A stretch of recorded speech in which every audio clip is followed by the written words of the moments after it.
மணக்க மணக்க சாம்பார் வைக்கணும்னு நீங்கள் நினச்சிங்கன்னா அப்போ இந்த மதுரை மாங்காய் வெண்டைக்காய் சாம்பாரை ஒரு முறை ட்ரை பண்ணி பாருங்கள். இதோட ருசியே தனி ருசின்னு தான் சொல்லணும்.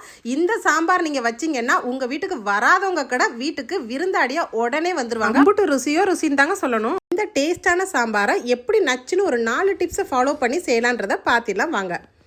இந்த சாம்பார் ருசியாக இருக்கிறதுக்கு நம்ம வெண்டைக்காய் எடுத்துக்கோம். இது பார்த்திங்கன்னா ஒரு 300 கிராம் வெண்டைக்காய்கள் எடுத்துருக்கேன். நல்லா பிஞ்சு வெண்டைக்காயாக எடுத்துகிட்டு இதை நல்லா வாஷ் பண்ணிடுங்க. வாஷ் பண்ணிவிட்டு அதுக்கப்புறம் நம்ம வந்து இந்த மண் கடாயிலே வதக்க போகிறோம். இதுதான் ஃபஸ்ட்டு டிப்ஸு. இந்த டிப்ஸை ஃபாலோ பண்ணி செய்யும் போது சாம்பார் எப்பவும் வைக்கிறதோட அதோட ருசி வந்து செம்ம டேஸ்ட்டாக இருக்குங்க. இந்த வெண்டைக்காயில் கொஞ்சம் கூட வளவளப்பு தன்மையாக இல்லாமல் இருக்கிறதுக்கும் ஒரு டிப்ஸ் நான் வந்து சொல்கிறேன், தொடர்ந்து ஃபாலோ பண்ணுங்கள். இப்போ மண் கடாயில் குட்டி குட்டி பீசஸாக வந்து வெண்டைக்காய்களை நல்லா வாஷ் பண்ணிவிட்டு தொடச்சிட்டு இந்த மாதிரி சேர்த்துருங்க. சேர்த்துட்டு இதில் வந்து நல்லெண்ணெய் சேர்த்துக்கங்க. எண்ணெய் வந்து 1 ஸ்பூன் சேர்த்துட்டு நல்லா வதக்கிடுங்க. நல்லா மணக்க வெண்டைக்காய் வதக்கணும். எந்தளவு வதக்குறோமோ அந்தளவு சுவையாக இருக்கும். ஸோ இந்த சாம்பார் வந்து நல்ல மணக்க இருக்கிறதுக்கு பார்த்தீங்கன்னா நான் வந்து இந்த மாதிரி நல்ல ஒரு சிகப்பு கலர் பருப்பு இருக்கும். இந்த துவரம் பருப்பு வந்து எல்லா சூப்பர் மார்க்கெட்லையும் கிடைக்கும். இந்த சிகப்பு கலர் பருப்பு பார்த்தீங்கன்னா ரொம்பவே வந்து ஹெல்த்தி பெனிஃபிட் அதிகம் உள்ள பருப்பு. இதில் புரதச்சத்து, கால்சியம் எல்லாமே இருக்குங்க. இது பார்த்தீங்கன்னா எலும்புகளுக்கு நல்லது, இதயத்தை வலுப்படுத்துதுன்னு சொல்கிறாங்க. ஸோ இந்த பருப்பு எல்லா மாநிலத்திலையும் இருக்குது. நான் இதில் ஒரு 200 கிராம் அளவுக்கு போட்டு வறுத்துடுறேன். இந்த மாதிரி 2வது டிப்ஸு வறுத்து செய்கிறது மூலியமாக தான் சாம்பார் வந்து எப்பவும் வைக்கிறதோட ரொம்ப டேஸ்ட்டாக இருக்குங்க. ஸோ இதை மாதிரி வந்து வறுத்துட்டு நல்லா வாஷ் பண்ணிக்கங்க. நல்லா வாஷ் பண்ணிட்டு இப்போ நம்ம தண்ணி சேர்க்க போகிறோம்.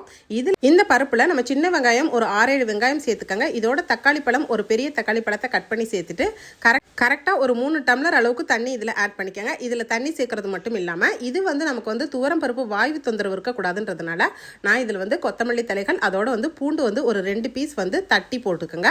பூண்டு நம்ம சேர்க்கும் போது பார்த்தீங்கன்னா கொஞ்சம் கூட வந்து வாயு தன்மையை எடுத்துரும். லைட்டாக மஞ்சத்தூள் நம்ம இதில் ஆட் பண்ணிக்க போகிறோம். 3 விசில் வந்து குக்கரில் வந்து நல்லா வந்து வேக வச்சிருங்க. பருப்பு வந்து நல்லா குழைய வெந்துடணும்.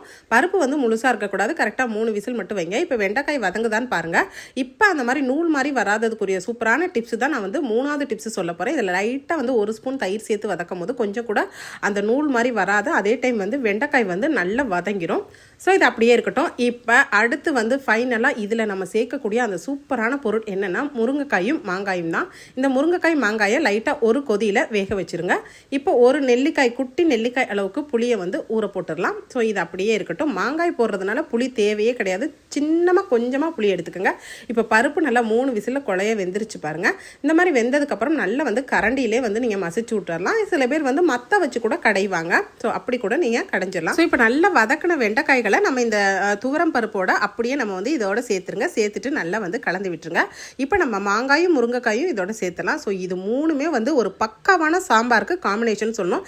இந்த மதுரை சாம்பாருக்கு இந்த சாம்பார் பொடி தாங்க சேர்த்துருக்கேன். நான் ஆச்சி சாம்பார் தூள் வந்து ஒரு 2 ஸ்பூன் மட்டும் தான் சேர்த்துருக்கேன். அவ்வளோதாங்க. இதுவே வந்து நல்லா வந்து டேஸ்ட் கொடுக்கும். ஸோ சாம்பார் பொடியே சேர்த்துக்கலாம். சேர்த்துட்டு இப்போ இதை கலந்து விட்டதுக்கப்புறம் இதில் தேவையான அளவு உப்பு சேர்த்துக்கலாம். நான் 2 ஸ்பூன் கல் உப்பு சேர்த்துருக்கேன். இதை வந்து நல்லா கலந்து விட்டதுக்கப்புறம் ஒரு டம்ளர் தண்ணி சேர்த்துக்கங்க. தண்ணி சேர்த்ததுக்கப்புறம் கொஞ்சம் கொதி வந்தோன்னா நம்ம புளி கரைசலை வந்து இதோட ஆட் பண்ணிக்கலாம். நம்ம எங்கே போனாலும் தமிழ் வீட்டு சாப்பாடுனாவே சாம்பார் தான். சாம்பார் இல்லாத சாப்பாடே இல்லைன்னு சொல்லலாம். ஆனால் இப்படி நீங்கள் சாம்பாரை வச்சு கொடுத்தீங்கன்னா போதுங்க, சாப்பிட்டதுக்கப்புறம் உடனே அசந்துருவாங்க. அம்புட்டு ருசியாக இருக்குன்னு சொல்லுவாங்க. உங்களை பாராட்டியே கண்டிப்பாக தீருவாங்க. இன்னும் இந்த சாம்பாரை அதிகமாக சுவை கூட்டுறதுக்காக ஃபைனலாக தாளிப்பு சேர்க்குறோம். இல்லை குக்கிங் ஆயில் சேர்த்துட்டு பெருங்காயத்தூள் சேர்த்துட்டு கடுகுளுந்தம் பருப்பு 1 ஸ்பூன் சேர்த்துக்கங்க. இதில் வந்து சின்ன வெங்காயம் வந்து ஒரு 10 வெங்காயம் சேர்த்து வெங்காயம் நல்லா வதங்கட்டும்.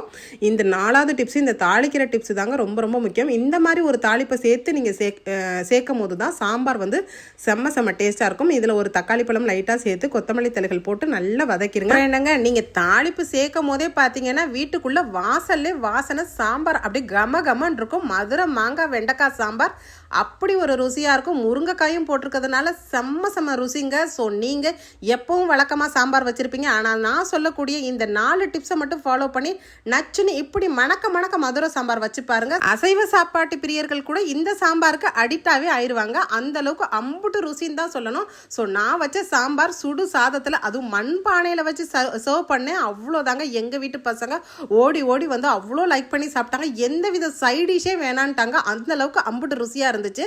ஸோ மாங்காயும் வெண்டைக்காயும் சேர்த்து அதோட இல்லாமல் முருங்கைக்காயும் போட்டு இப்படி ஒரு சாம்பாரை நீங்க வச்சு பார்த்துட்டு இதோட ருசி எப்படி இருக்குன்றத கமெண்ட் செக்ஷன்ல மறந்துடாம பதிவிடுங்க. என்னங்க எப்படி சாம்பார் வச்சாலும் நல்லாவே இருக்க மாட்டேதுன்னு சொல்லி எப்படிடா சாம்பார் வைக்கிறதுன்னு யோசிச்சு இருக்க உங்க ஃப்ரெண்ட்ஸ் அண்ட் ஃபேமிலி ரிலேட்டிவ்ஸ்க்கு இந்த மண்மணக்கக்கூடிய மதுரை மாங்காய் சாம்பாரை உடனே நீங்க சேவ் பண்ணிட்டு நிறைய ஷேர் பண்ணிக்கங்க. தேங்க்யூ. தேங்க்ஸ் ஃபார் வாட்சிங்.